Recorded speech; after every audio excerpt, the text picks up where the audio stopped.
Let me then introduce Linda.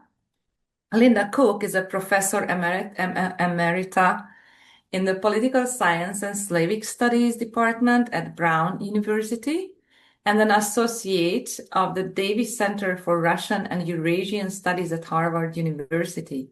She has authored The Soviet Social Contract and Why It Failed with Harvard University Press and the Post-Communist Welfare States Reform Politics in Russia and Eastern Europe. This book I really recommend if you want to know about Putin's reforms and also post-Soviet reforms in the 19th and 2000s.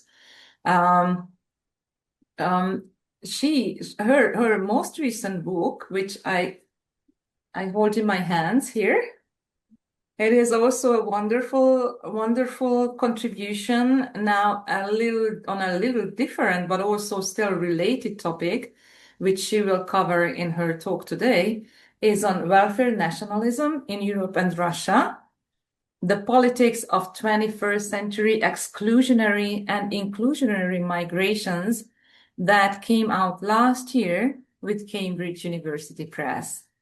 And she was, with this book, the co-winner of the Joseph Rothschild Prize in Nationalism and Ethnic Studies of the Association for the Study of Nationalities. So congratulations for this very prestigious prize, Linda, and we are honored to have you here. So please, the floor is yours. Right, thank you.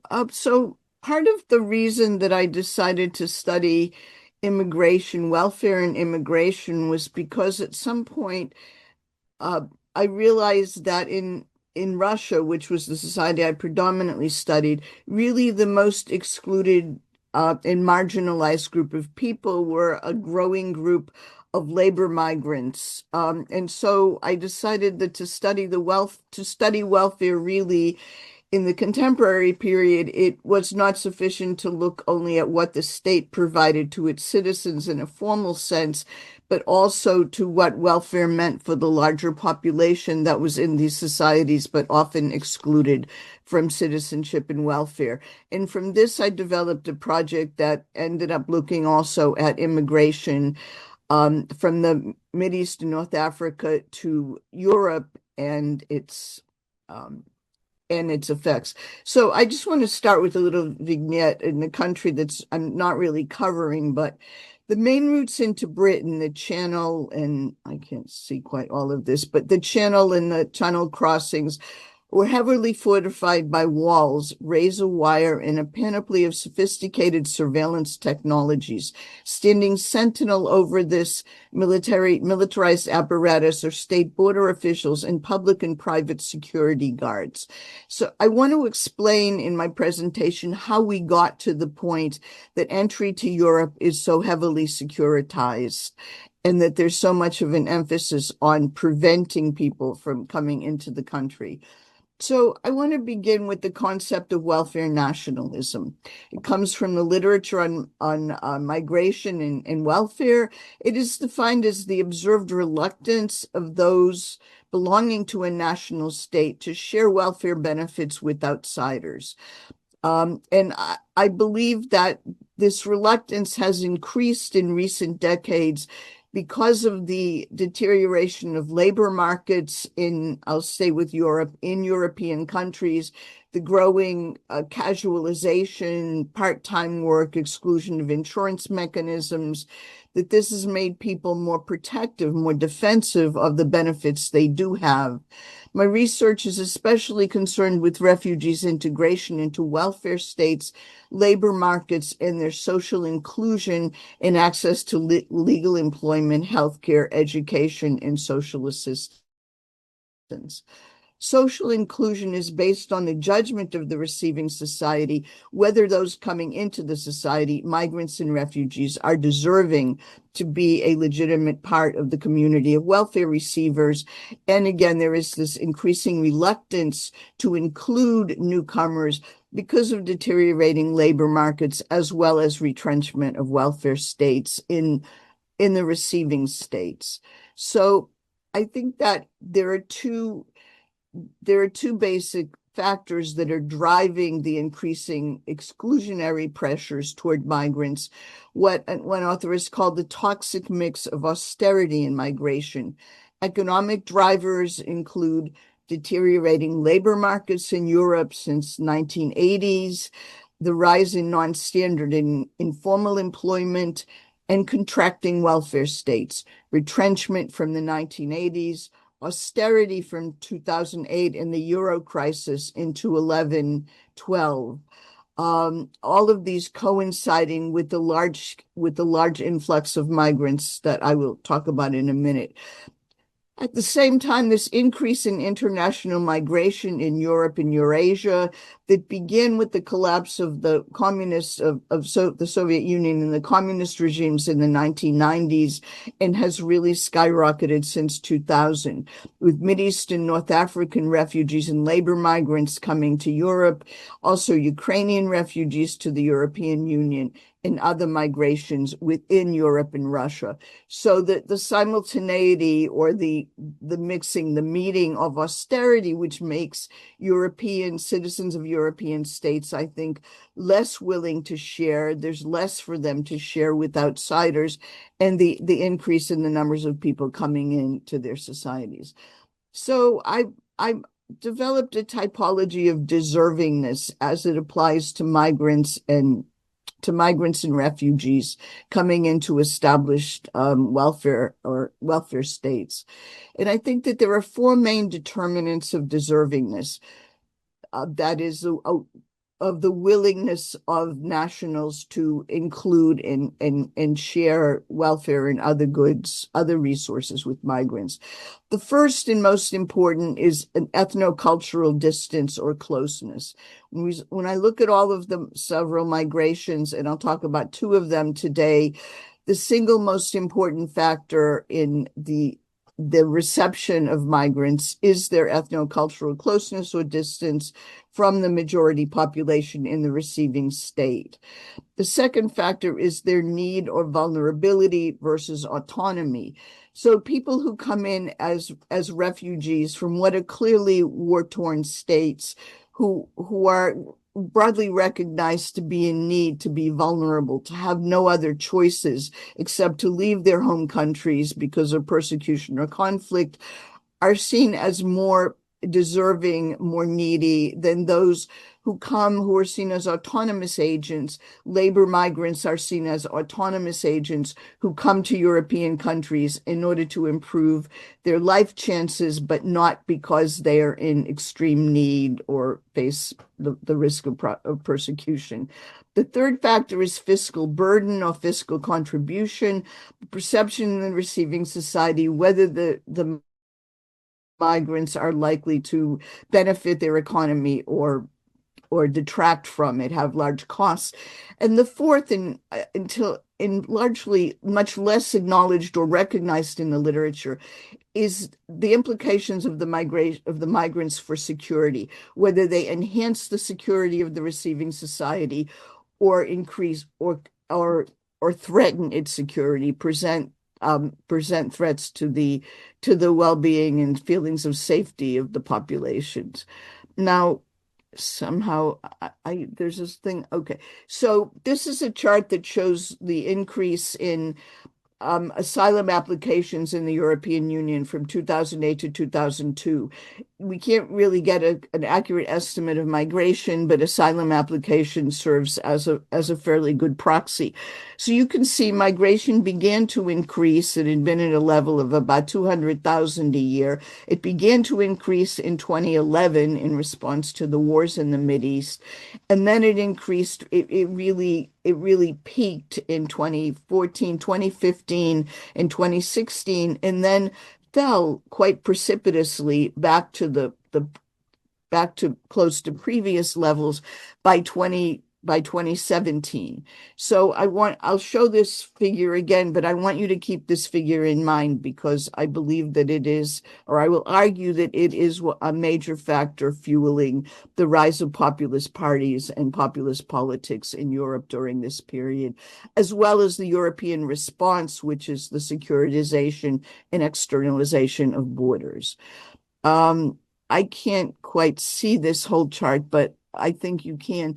This chart shows the rise in in populist support for right parties across the 5 countries. I'm not going to talk about the UK today, but as you can see, in Germany, there was an increase around the time of the migration, and that increase has increased. In Italy, also a very sharp increase. In Sweden, and in each of these cases, the rise in populist support and electoral support for right parties increases quite dramatically and coincides with the migration. So I think what happens with the MENA migrants as a vicious or exclusionary migration cycle. When the MENA migrants come into the country, at first there is receptivity, a humanitarian response, but then an increasingly hostile public attitude toward more or less ethnically distant migrants that's reinforced and exploited by populist politicians for political advantage. These politicians use welfare nationalist and security-related grievances to gain political support. They push the migration issue to the center of political debate and electoral competition.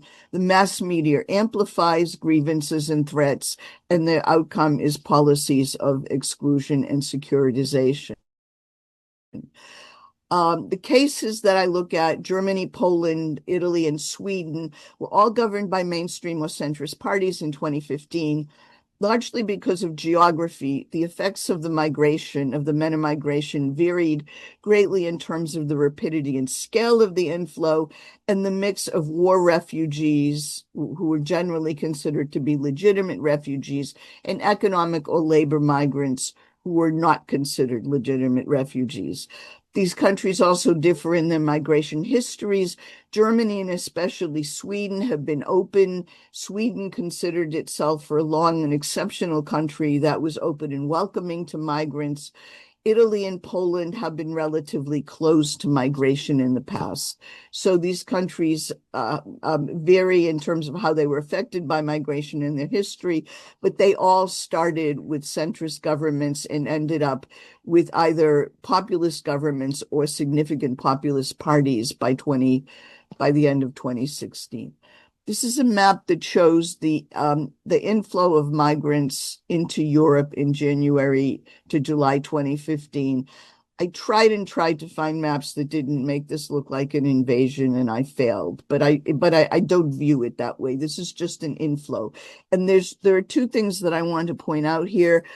So migrants came into Europe in 2 main ways. They came from Turkey into Greece and mostly into Greece and a little bit Bulgaria. And they also came, and those are the blue lines, and they also came from North Africa, mostly directly from Libya, though from other African states through Libya. And the composition of these migrations. So the blue migration is mainly from Afghanistan and Syria.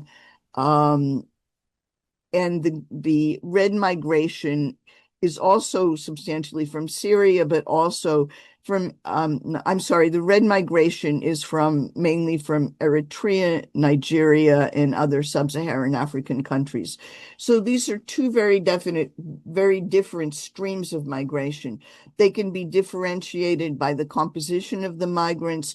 Those who came in from the MENA region, from the Mideast through Greece, were mainly families. They had a closer level of gender equality. And these were the people who were seen as more or less legitimate migrants. Those who came through the red arrows from Africa were generally seen as labor migrants who were taking advantage of the refugee crisis in order to move into Europe. And these 2 groups can be differentiated conceptually, but by late 2015, they really couldn't be differentiated in practice by European countries, and so those countries adopted policies of indiscriminate exclusion. Okay, this map shows the dispersion of refugees into Europe. At first, in in the early years, 2013, 14, early 15, migrants, as you saw in the last chart, came into Italy and Greece. And according to EU rules, they were supposed to apply for asylum and remain under the Dublin protocols in the first EU country they entered. So large numbers of people became bottled up in Italy and Greece, which were the poorest EU countries and had just been through the Euro crisis. And the European Union initially made an attempt to disperse the migrants through other EU countries. Italy and Greece demanded that the full burden of this migration not be placed on them. And so the European Union decided to try to distribute migrants in a solidaristic response to share the burden of migration. It developed a quota for each of its member countries. And when that legislation went out, only a few countries actually accepted their quota, but in particular, the Visegrad countries, the 2004 entrants, Poland, Hungary, Slovakia, and the Czech Republic, absolutely refused any allocation of migrants and basically vetoed this first effort at a solidaristic response to the migration. At this point, migrants began spontaneously leaving Italy and Greece and moving up through Europe into Hungary, Austria, and Merkel opened Germany's borders in the fall of 2015, saying that Germany would be able to accept a million migrants in her famous "We Can Do This" stage. This released some of the pressure on these transit states in Eastern Europe, but they produced a large flow of migrants into Germany and then Sweden, Austria, and other countries. So initially, there was this EU resettlement scheme, a failed solidaristic response, then movement of migrants north through the Balkan corridor to Germany, Austria, Sweden. And as this movement continued, there was rising popular and political opposition to migration as numbers grew and migrants moved spontaneously. Now, explanations are never as elegant as we would like, and although issues of nationalism and use of resources and access to labor markets were critical to the right rhetoric into the opposition to migrants, to the migration, the growing opposition. It is also the case that there were a set of terrorist attacks in Europe, beginning with the attack on the Charlie Hebdo editorial board in Paris, and then continuing with attacks in France, in Brussels, in Nice, in a Berlin Christmas market, assaults in Cologne on New Year's Eve. These attacks were for the most part planned and carried out not by recent migrants, but by second generation people of Muslim heritage in Europe who had mostly European citizens who had made links with international terrorist organizations.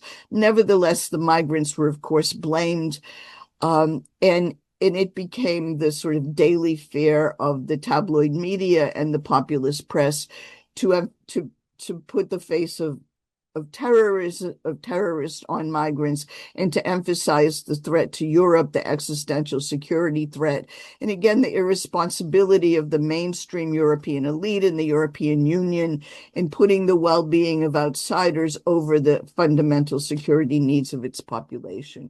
And so we see the rise of populist parties, which mobilized support around anti-immigrant appeals, pushed immigration to the center of political discourse and electoral competition, which the media amplified, and the existential security threat to Europe for MENA migrants. Right parties then increased their political support. They pressured mainstream parties.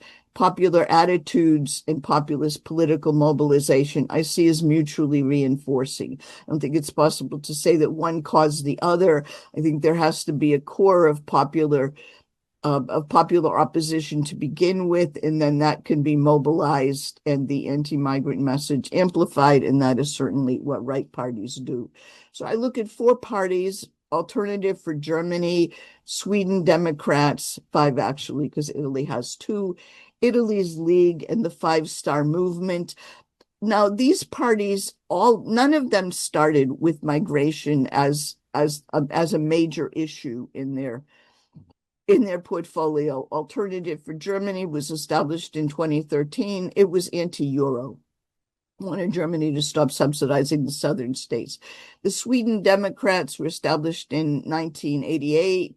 Austerity was their main issue, although 1990 refugees from Yugoslavia were part of it. Italy's League was a regional separatist party. Five Star Movement favored direct democracy and was pro-poor. And Poland's Law and Justice Party was nationalist and anti-European. Except for Poland's Law and Justice Party, these parties had remained on the peripheries of their political system. Okay, except for Law and Justice Party in League in its original regional separatist persona. These parties had remained on the peripheries of political systems seen as too far right, associated with Nazism and fascism, and had gained very little politically. They all favored nationalist identity politics, but they were not focused on migration before 2011, and all became successful ethnic entrepreneurs during the MENA migration. Rise of populists in Italy and Poland. Populist parties replaced their mainstream competitors in this period and formed governments. They were the first populist governments in Europe in the post-war period. In Poland in 2016 and Italy in 2018, populist governments came to power. In Germany and Sweden, populists gained significant representation in national legislatures, also in regional and local politics. They were kept out of government coalitions by mainstream parties, but they did have influence. They pressed government parties in both states, those that had been most welcoming initially to MENA migrants, to co-opt positions that a nationalist discourse, and they really helped to transform immigration policies in exclusivist directions. In order to try to compete with these parties, with these populist parties, the mainstream parties more or less had to take stronger anti-immigrant positions and use more radical anti-immigrant rhetoric, often than some of their leaders wanted to. And so politics in all of these countries moved in exclusionary directions. Here we see favorability ratings of mainstream parties and populists in 2019. And you can see in Sweden, these aren't necessarily vote titles. These are based on opinion surveys. So you can see that the Sweden Democrats are still a minority party, but they are gaining. The Alternative for Germany at this point also has entered the system. We're not going to do the UK. In Italy, you can see that the Five Star Movement and the League have become dominant parties. And in Poland, that Law and Justice has become a dominant party. There's another small populist party there, but it hasn't had much influence. So we see graphically from the graph I showed at the beginning of the rise of populist parties, and here the influence of populist parties in relation to mainstream parties in 2019. So the system then moves on to what I think of stage 3, securitization. The EU responded in 2016 by securitizing its internal and external borders to prevent migrants' entry into Europe, increase deportations, pushbacks on land and sea, and border walls were built within the Schengen zone. They adopted one more policy, which was called externalizing borders, meaning that the EU made agreements with Turkey and Libya, and some EU countries made independent agreements to contain migrants to prevent them from departing to Europe. The EU collected funds, and the EU allocated millions of millions of euros in order to fund stronger security of along the borders of Turkey and Libya, so that those countries would stop migrants from leaving in order to cross the Mediterranean to come to Europe.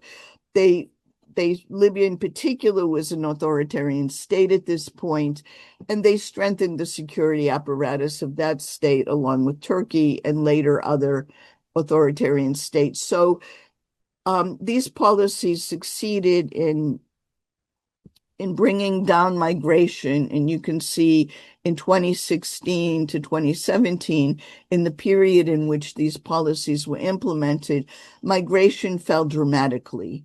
In all of the policies contributed, but most especially the policies of outsourcing migration control to Turkey were considered to have been the most important. The inflow declined 50% overall and close to 90% in the inflow to Greece just over this period of months. So welfare nationalist attitudes and existential security fears in society and populist parties' appeals were mutually reinforcing, amplifying societal grievances and channeling them into electoral success of these populist parties and exclusionary migration policies. So a little bit about these parties. Alternative for Germany in 2013, it had less than 5% of the vote. After Merkel opened the borders, it centered migration policy, manifesto for Germany. It became really the sole mouthpiece of anti-immigrant rhetoric and politics in Germany, because the mainstream parties were supporting Merkel and were supporting the incorporation of a substantial number of migrants. Although Germany did effectively sort the migrants who came in and let those who they thought had refugee claims apply for refugee status, and those that saw as labor migrants were pushed to leave and in significant numbers of cases deported. In 2016, the party had 12.6% of the vote and became the third largest caucus in the Bundestag. In that election, the CDSU lost 1 million voters, mostly to the right. The SPD and other parties lost another million, and 1 million non-voters were mobilized. And this is something I want to point out. There's a lot of research on people who in the past voted for center-left parties, who are now voting for populist parties in efforts to understand why. But there's a substantial contingent in these countries of people who had really dropped out of politics or never began voting, particularly young people, young men. There are a lot of voters who were mobilized by these parties for the first time, or who hadn't voted in a long time because they were alienated from the political elite and felt left out of the economic system. And those people also deserve attention. Alternative for Germany became the most electorally successful new party in the history of the Federal Republic, represented at all levels. And in the last election, it got almost 21% of the vote and is the second largest party in the Bundestag, though it is still excluded from government coalitions by the mainstream parties are determined to keep it out of government coalitions and to minimize its influence in the legislature. But eventually some parties begin to see it as a potential. In Sweden, the same thing. The established parties agreed on their responsibilities toward refugees. The Social Democrats developed a counter discourse calling for an end to the acceptance of asylum seekers. They broke into national politics only in 2010, increased their take largely in 2018. They had 17% of the vote. And in 2022, almost 21%, second largest in the legislature. They are not an official member of the governing coalition, but they have influence. The government needs them for majority. and they have unofficial influence, which they have used to make migration policies more and more restrictive in Sweden. The League, these parties, again, immigration was the central issue. In 2018, they gained over half the national vote. More than 5 million voters abandoned centrist parties. Salvini became interior minister and adopted particularly extreme policies, pushbacks, deportations, refusals to allow boats to dock, prosecutions of NGOs that were trying to save migrants. And then in 2024, Maloney's party rose from 2022, and in 2024 gained almost 30% of the vote. It's significant to recognize that the mainstream parties in all of these countries had basically controlled migration by the end of 2016. They had brought down the numbers, they had stopped the increase in inflow, and Germany and Sweden in particular, but also Italy, were really managing the migration issue through their policies of securitization and externalization. Nevertheless, there was still many migrants in these countries, and the populist parties have continued to gain everywhere, except in Poland, which had Islamophobia without migration. The Law and Justice Party focused on the MENA migration, won the presidency and majority of seats in the legislature in 2018. It formed the first fully populist government in Europe, but there was essentially no MENA migration to Poland, and the Law and Justice lost the 2023 election. MENA migration was not a significant issue at that point, and the party lost mostly because of its extremely restrictive abortion policies.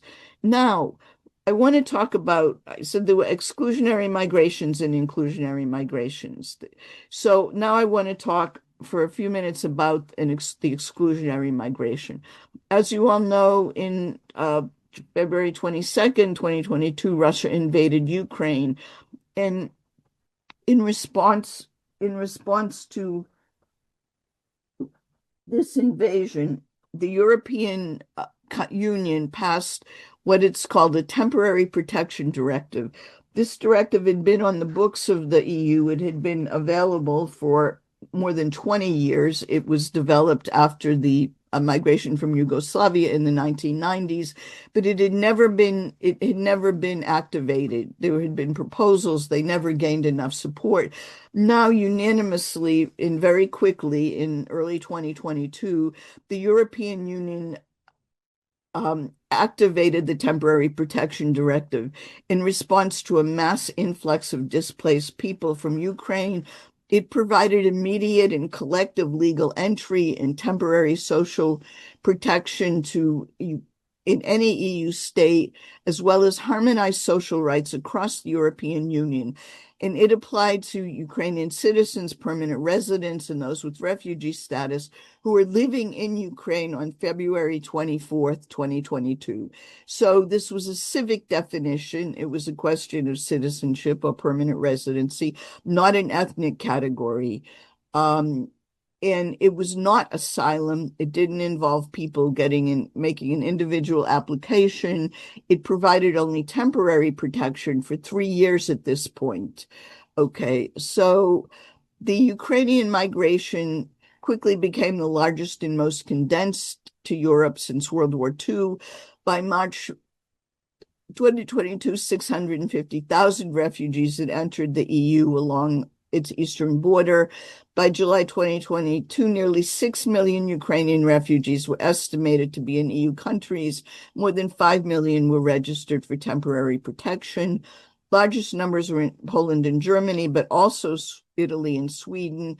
Popular opinion in Europe's populist parties supported the Ukrainian refugee migration. All of the populist parties, to my knowledge, all of those that I studied, all proactively supported the influx of Ukrainian refugees into Europe. And you can see on this map where the refugees went. Poland and Germany have had the largest numbers, but the countries that are in shaded blue also had substantial numbers. Smaller countries had fewer, but still proportional to their populations, quite substantial numbers.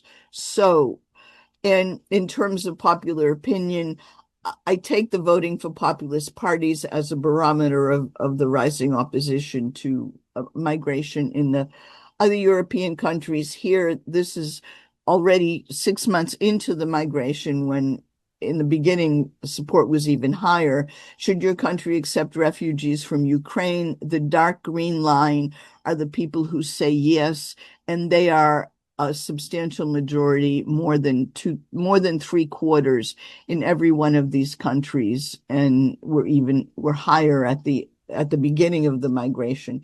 So we can see that both popular opinion and politicians' responses were positive with reference to the Ukrainian migration.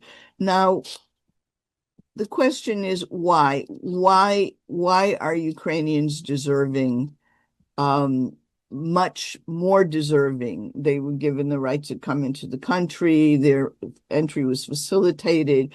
They could live anywhere in Europe, in the European Union. They had the right to family reunification and social rights. I'm not criticizing this policy. I think it's exactly the right policy.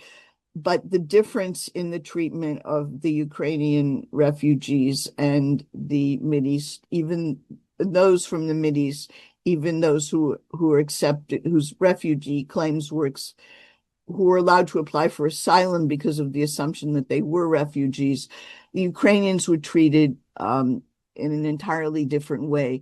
I want to say one other thing in reference to the MENA migrants. Until 1990, people seeking asylum, which they have the right to do under the Geneva Convention, could enter Europe. In 2011, they still had the right to enter Europe, but they had no legal way to get there.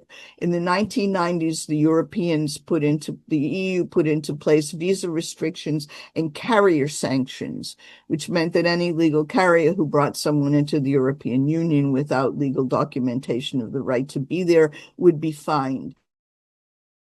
So the MENA migrants could come, but they could come only on their own by sea or in trucks or in other irregular ways. They had, for the most part, no safe way to get to Europe, though if they managed to get there, they could, in theory, apply for asylum. So I want to ask, why are the Ukrainians so much more deserving? If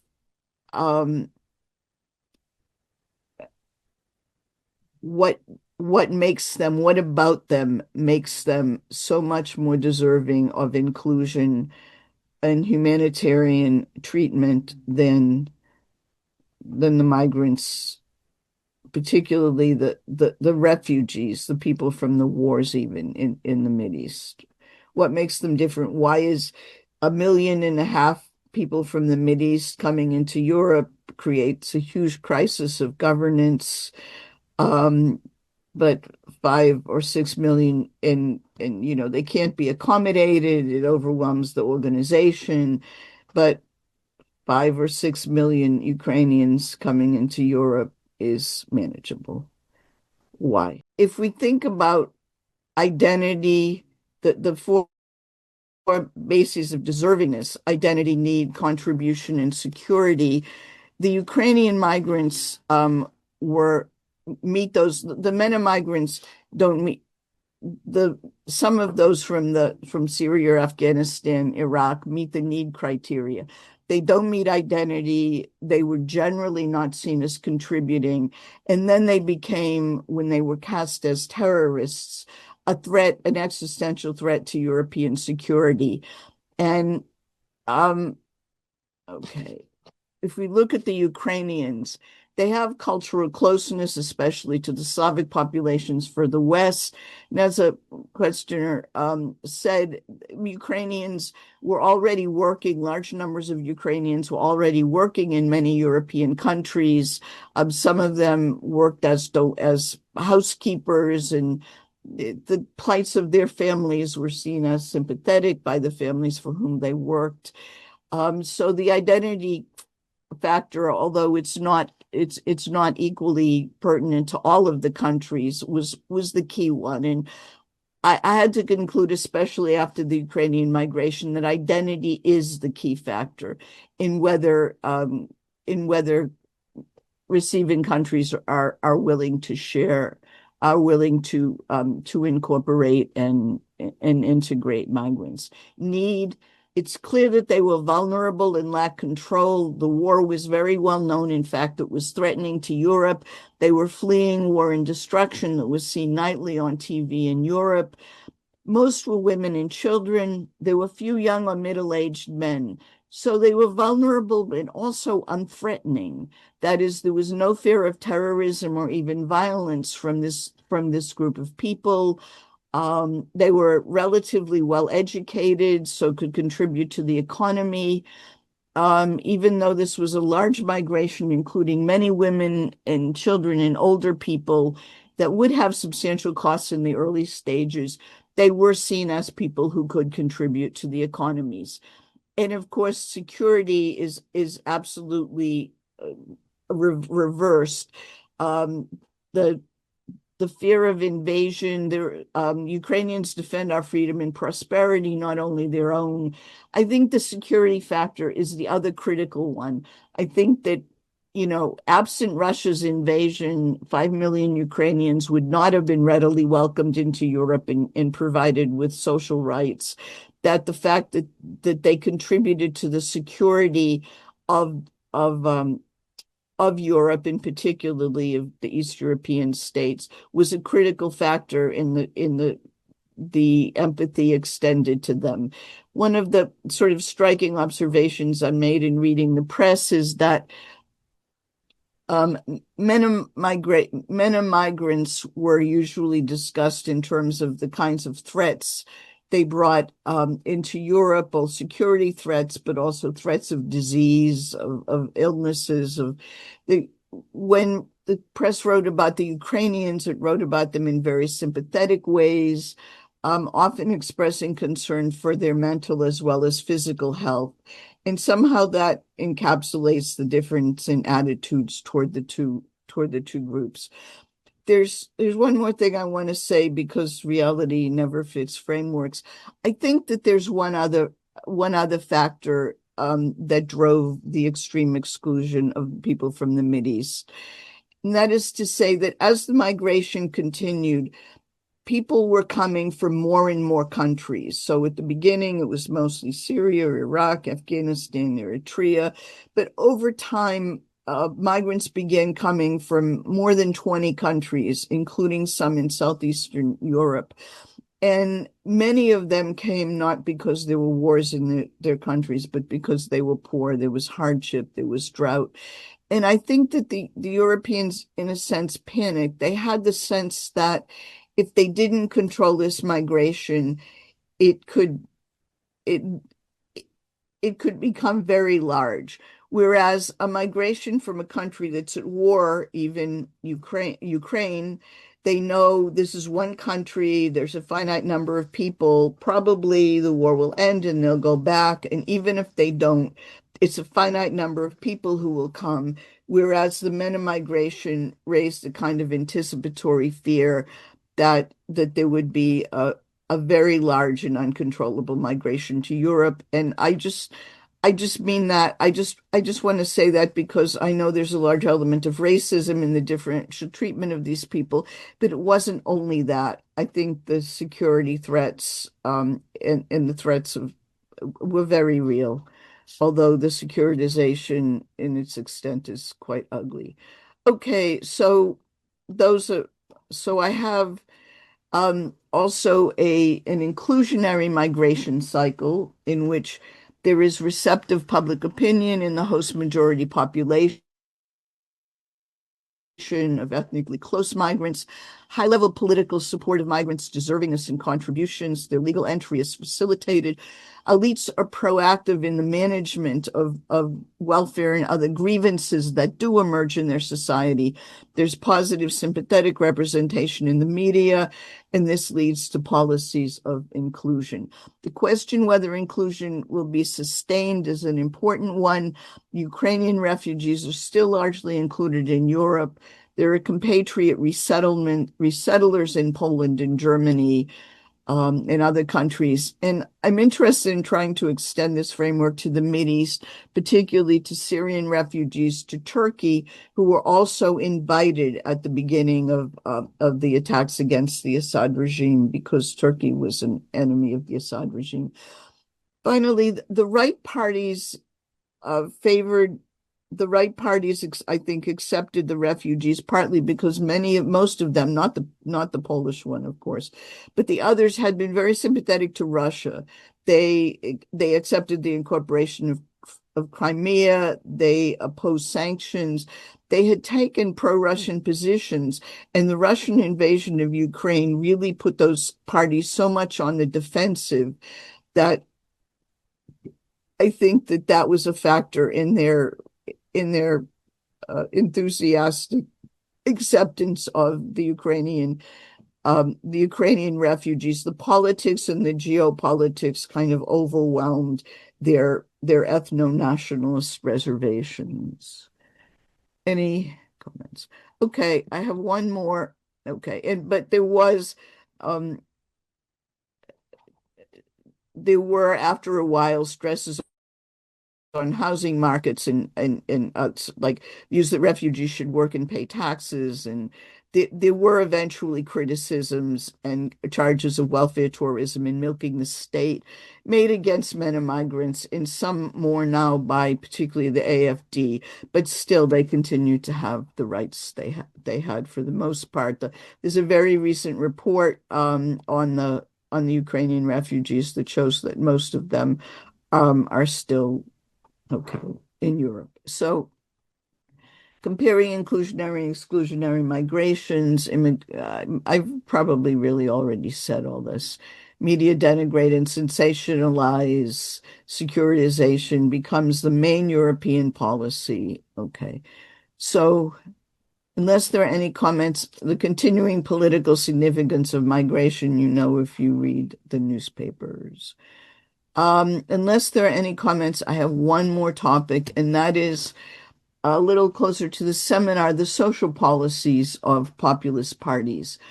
So this may not apply to all of them, but of those that I studied, we now recognize, at first, people viewed populist parties as rather right parties. Now there's a great deal of recognition that often, while they're right on national and cultural issues, they are often much more left-leaning in their social policies. And so I looked at how the parties break down, and these parties are all welfare nationalists, meaning they generally favor welfare for nationals only. Immigrants and outsiders should be excluded.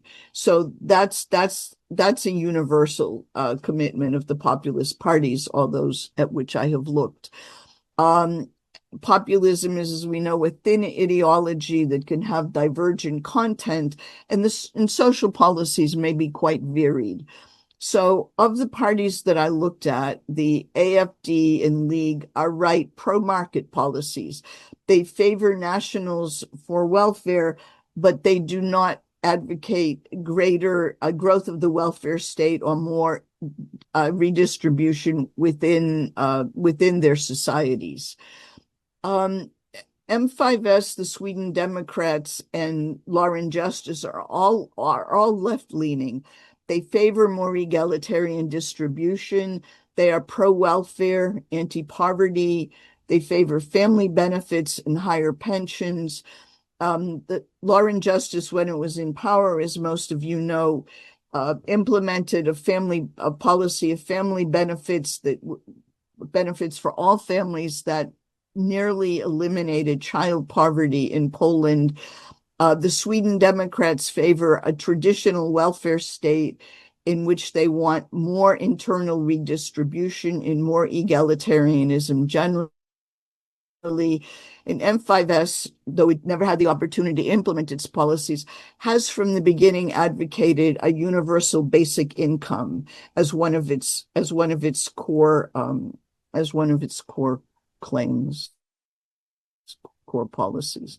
Now, there's another question here. There are people who argue, or scholars who argue, that populist parties may be left in distributive policies, but they're left in a traditionalist, particularistic, authoritarian way. They privilege their social policies and distributive policies, privilege older blue-collar workers, and re-traditionalize women's roles with family benefits and pronatalist benefits. My research really finds a mixed picture here. This generalization is sometimes true and sometimes not. Italian populist pension policies did advocate pension policies favoring older workers, but again, M5S has from the beginning advocated universal basic income, which is a progressive and egalitarian policy generally seen as responding to the decline of labor markets, the decline of security through labor, by providing everybody with a basic income and recognizing that they may not get a sufficient income through work. The Sweden Democrats call for expansion of a universalistic social democratic welfare state that would continue to include high labor force participation for women, which is not retraditionalizing and egalitarian. The Law and Justice retraditionalizes, but it also has improved conditions for younger workers, improved labor laws and pressures on salaries. So they don't break down so neatly. Their policies are really mixed, and I think depend on the context and the party leader's judgment. They vary across parties and national contexts. And again, I wonder here whether anyone has comments about parties they've studied or generally the social policies of populist parties. This reaction against migrants' rights emerges everywhere, but in the intervening years, people are able to live decently, and some of them probably to integrate into the economies. When the European Union made its rules about the social rights, some of them were standardized across the country, but some, including social benefits like the 500 plus program, there was more discretion. The national states had more discretion about how they provided social protection or poverty relief. And I actually didn't know that, but Poland was the most generous and receptive at the beginning. I mean, large parts of the society mobilized to help the Ukrainians to settle in and to provide them with housing, and the extension of the 500 plus program is, I think, probably unusual, because countries did have discretion on those grounds. No thoughts on where and how I might extend this framework? Okay, I have just one more slide, and that is, who is the populist electorate? The prototype male working class, young or medium income, socially economic disadvantage, that works pretty much everywhere. That's the core constituency. But also middle-class voters who fear rising inequality and downward mobility. And in Germany and Sweden, the populist parties are centered, their power is centered in the eastern part of Germany and the southern part of Sweden, which are the poorer parts of those countries, which also fits that prototype. Actually, the Alternative for Germany is, I believe, the largest party in the eastern part of Germany, but they can broaden socially. So M5S grew to 1/3 of the national electorate. In those voting for it were drawn from across classes, age groups, and other social categories, so that they were hardly distinguishable from the population as a whole. And there was among populist voters a shared sense that change was too fast, economic insecurity was almost universal, and it combined with opposition to migration. So the austerity and immigration combination produces this toxic mix that generates support for populist parties.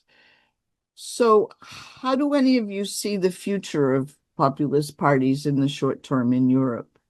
Migration from the MENA region has started in 2022 to increase again, despite all of Europe's efforts to use securitization and externalization to stop it. Linda, how do you see the future of populist parties in the light of the possibly uh, resurging, increasing migration? Um, I don't know. So far, these parties have gotten up to in Sweden and Germany, but about 20% of the population. I don't know whether whether they can gain more than that. And still the mainstream parties have on the whole successfully excluded them from participation in coalition governments, even though they have been in some cases the second largest parties winning elections. I don't know how long um, that balance can last. It's hard to predict.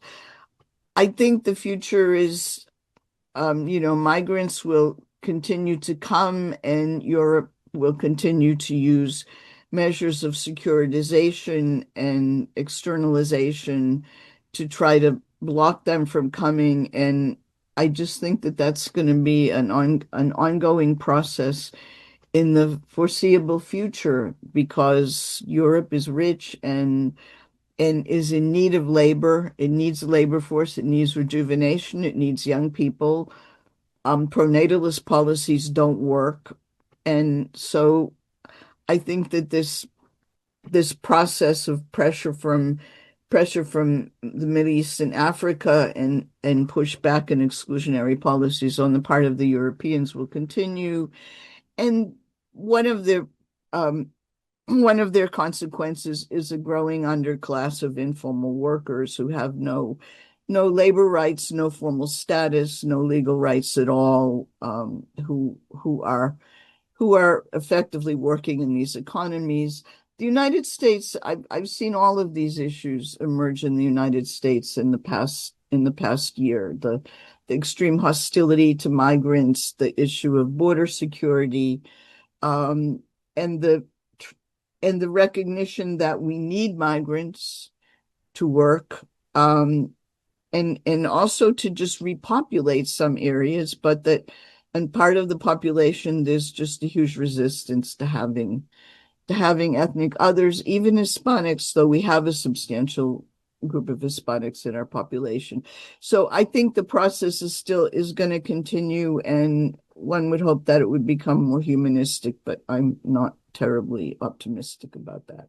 There was for a while discussion that the Ukrainian migration, the temporary protection directive, could become a model for Europeans' response to wars in other countries, that they could use this directive in other contexts. I would be very surprised if that happens unless the context is a European one.